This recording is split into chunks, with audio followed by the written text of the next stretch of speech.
Greetings, everyone. Fromark here once again with more of the Fromark Plays show. And this time around, I have decided to fire up the Retron Game Boy player to play some Danny Phantom Urban Jungle. Originally released in 2006 toward the end of the Game Boy Advance's life cycle, and during the third season of the Nickelodeon cartoon of the same name, which was pretty much at the end of its life cycle. But it was kind of strange how Season 3 was just a mess. It's a really good series, but Season 3 is kind of tough to get through because it just kind of retcons a bunch of stuff, and then there's a bunch of characters that are kind of just forgotten about, and a lot of loose ends that weren't properly wrapped up. But another thing that was kind of strange too is that the Urban Jungle episode was the Season 3 premiere, even though it wasn't originally supposed to be. Because it was meant to be the 6th episode in the series or something like that. But they decided to just bump it up to being the premiere and aired everything out of order, probably to promote the game that they were developing alongside the episode. Play normal mode, easy mode's for chumps. Nah, I'm just kidding. I like these cutscenes though, where you see Tucker and Sam here just chilling and talking about stuff, and yeah, this is a pretty fun game, though. I can't wait to start getting into it and zapping some ghosts. But yeah, I've always been a really big fan of the Danny Phantom series. And yes, I'm aware of that crazy guy who went and did a bunch of unaliving at his supermarket and whatnot. But I don't let that soil the franchise for me, as it's not even completely related to the series. I mean, there was a character in the series that he was obsessed with, and I don't know, it's just crazy stuff. But I don't let it ruin the series for me, as I really enjoyed this cartoon when I was younger, and I always thought it was pretty neat, and I feel like it's kind of underrated in a way, because you don't really hear much about it anymore, and like I said, the third season's just kind of a mess. And I feel like it probably ruined a lot of the goodwill that the series had at that point. But anyways, here we are with World 1-1. I believe there are 6 different worlds in this game. And the objectives are pretty much simple stuff here. You shoot all the ghosts, you catch some ghosts, and then you fight a boss at the end of each stage. Which, the bosses are all different bosses from the they're different villains from the animated series, which is really cool. Now, not this dude here, he's just a standalone ghost. I don't recognize him from the cartoons. But yeah, this is a pretty fun game. I like being able to go through this from time to time, and just I like shoot 'em up style games. I like space shooters. I'm not very good at any of them. But this one's different. It's a little bit easier. I feel like it's a lot easier to get through than a lot of those kind of games. You have these power-ups here, which there's L, P, and N, and I'm not entirely sure which one does what, but I know I really like the one I have right now. But yeah, this was a game that I only recently got into, and there's another Danny Phantom game on the Game Boy Advance, The Ultimate Enemy, which is based off of a Season 2 episode. And I don't know if it's just my Retron or what, but every time I try to play that on the Retron, it just boots up as Urban Jungle, which is very strange, because that's a different game. I don't know, maybe there's just some games that don't properly work on Retrons. I would like to track down a comprehensive list of that. But oh no, it's the Lunch Lady Ghost. I believe she was one of the first ghost enemies from Season 1. And she just throws all kinds of stuff at you, various lunch meats, and put her in the Fenton thermos there, capture that ghost, and the stage is clear.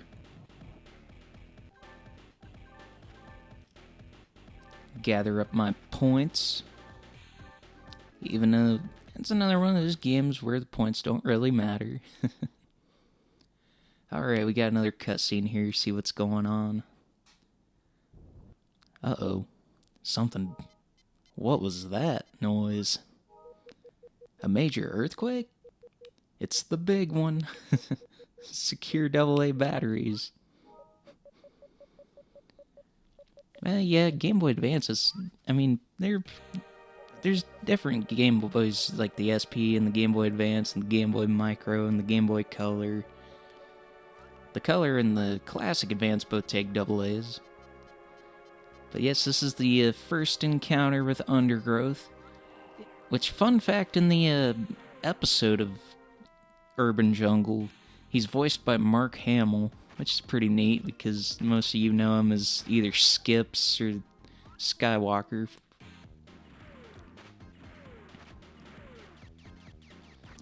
Alright though, let's keep this Urban Jungle rolling though.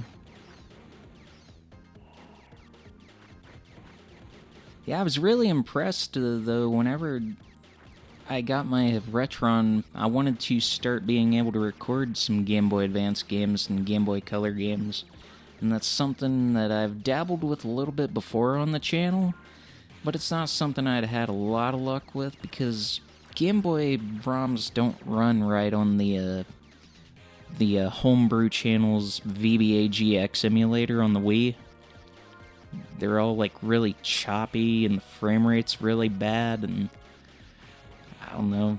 It seems to run a lot more smoothly and in native resolution on the Retrons. So I definitely like that, and getting that Retron kind of... the timing couldn't have been better because I've been getting back into I've been on a huge Game Boy kick here lately. I've built up a nice little collection. There's going to be more Game Boy games over here on the channel. There's plenty of games that I feel like I've just opened up a new door for stuff I can play. Well, here's the first boss encounter with Undergrowth, and it certainly won't be the last. Now this one you don't necessarily have to win, I don't think, if I'm remembering right, because I recorded this stuff a couple of months ago at this point. So I just keep firing away. You see that health bar that the enemies have in the bottom corner? That's always good to keep an eye on. But yes, I do believe... yes, okay. Still got a few more hits to get. And you see those blue orbs and those pink orbs. You can switch back and forth. Yep. See, there's nothing I can do at this point. But yeah, you can collect those orbs. Now, you can hit the R button, I believe it is, and then change your ghostly outline. Basically, it just allows you to power up a little bit and to be able to use your special attacks.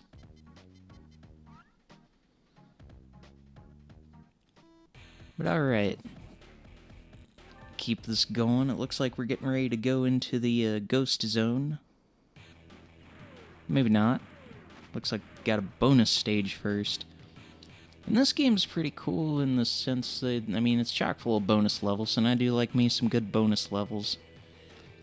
However, these things can kind of go on a little bit longer than you'd want them to.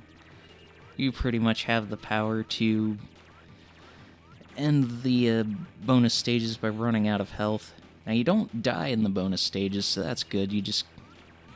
The stage pretty much just ends whenever you run out of health. So if I start getting a little bit reckless in these bonus stages, you know why. But yes, the animation and the art style in this game is just really nice. I feel like it's definitely faithful to the animated series quite well. Like I said, I've always been a pretty big fan of the animated series. I recently watched through it, and I had a good time with that, but like I said, the third season, which seems to be the general consensus. Yeah, see, that stage clear. General consensus seems to be the third season's kind of mid. Kind of reminds me of that meme with the dragons where there's like 3 dragons and they're looking next to each other, and the first couple look really serious, and then the third one's got like a really derpy face. But it's time for World 2, folks. I believe that's the ghostly fire I picked up, and that's a different ghost catcher there. See, you can change out your power-ups there, and you get a bit of an arsenal. The ghost zone. Yeah, I can't quite remember. I think I remember watching this show, though, whenever it first premiered. Because I remember there being a lot of hype around it. But the first episode that I clearly remember watching was the Season 1 episode where Danny gets that cursed locker and that ghost from, like, the 1950s tries to take over his life. I always thought that was a good episode. But yeah, it always kind of seemed like Nickelodeon did this series a bit dirty, though, with the airing episodes out of order, and then the third season being kind of a mess, and I feel like most of that is probably more so Butch Hartman's fault, from what I understand, because once he took over more of the creative controls when the show kind of went downhill, the team of writers and the team that he had on the first two seasons were pretty much what made the series great. And then whenever they decided to renew the series for a third season, I guess there was a falling out between Hartman and some of the staff from the series. And so he brought on a bunch of people that were working on the Fairly Odd Parents at the time, and it definitely shows because it turns into more of a Fairly Odd Parents-like series for that third season, where it just ramps up the comedy and all the goofy antics and tropes, and it's running out of time. Undergrowth's vines are getting stronger by the second. Oh hey, it's this dude. Having trouble with your plants, Danny Phantom? How do you know about Undergrowth?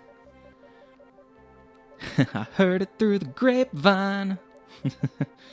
There's a really good mashup of that with the Rats Round and Round being the background music. That's always a good time to listen to. But anymore, when I think of I Heard It Through the Grapevine, I think of the California Raisins. But it's time to get back to saving Amity Park here. Reload my inventory. The boomerang there. Which I believe the other items are other items in column 2 there. The ghostly whale destroys everything in your path. And to elaborate a little bit more on that different colored spheres or orbs or whatever charge up your power, basically my special attack is that ghostly whale, and I drained all my power to use it, which is the green gauge, the second one below the health. So you want to use those wisely. And definitely whenever you see those colored orbs, try to pick as many of them up as you can. Now, if you're the wrong color of silhouette, you will take on damage. Like if you're pink and you hit the blue ones, you want to watch out.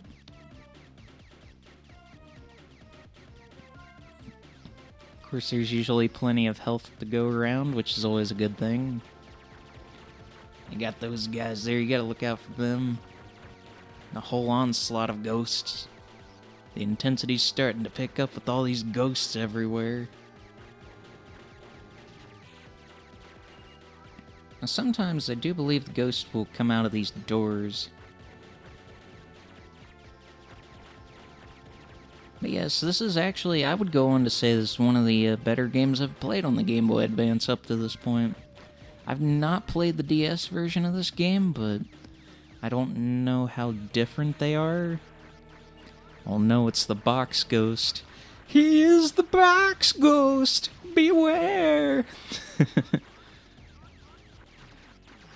I always thought the box ghost was one of the sillier characters because he's always announcing that he's the box ghost. And basically he just throws cardboard boxes. But that box ghost is not going to be a problem. Stage clear. Alright, so yeah, this is moving along pretty smoothly. I'll see y'all in part 2, folks.